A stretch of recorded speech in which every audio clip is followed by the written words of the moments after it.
আমার ছাদের ড্রাগন গাছগুলোতে লাস্ট যে ফুলগুলো এসেছিল সেগুলো 3 রকম সাইজে অলরেডি তোমাদেরকে দেখানো হয়ে গেছে। প্রথম দেখিয়েছিলাম 1-2 দিন বয়সে, তারপর একটু বড় হলে, তারপর আরও একটু বড় হলে তোমাদেরকে দেখানো ছিল। এই যে হলুদ ফুলগুলো তোমরা দেখছো, ওগুলো অলরেডি নষ্ট হয়ে গেছে। ঠিক ওই সাইজটায় এসে লাস্ট দেখানো ছিল, আর তোমাদেরকে বলেছিলাম এই সাইজে এসে একবার কিন্তু ফুল নষ্ট হবে।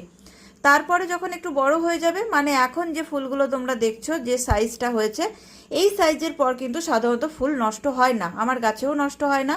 ফুল ফোটার পরও কিন্তু একটাও ফুল নষ্ট হয় না। তবে যাদের এরকম বড় হয়ে যাওয়ার পরও নষ্ট হচ্ছে, তাদের ফুলগুলো নষ্ট হয়ে যাওয়ার কারণ যেটা আমার মনে হয় সেটা হচ্ছে গাছে অতিরিক্ত খাবার দিয়ে ফেলো, আর না হলে গাছটা ঠিকঠাক রৌদ্র পায় না। গাছের মাটি সবসময় হয়তো ভিজে থাকে, যেহেতু এখন বর্ষাকাল, তাই চেষ্টা করো গাছগুলোকে এমন জায়গায় রাখতে যেখানে একটানা রৌদ্র পায় বা হাওয়া বাতাস ভালো পায়, তাহলে দেখবে ফুল নষ্ট কম হবে।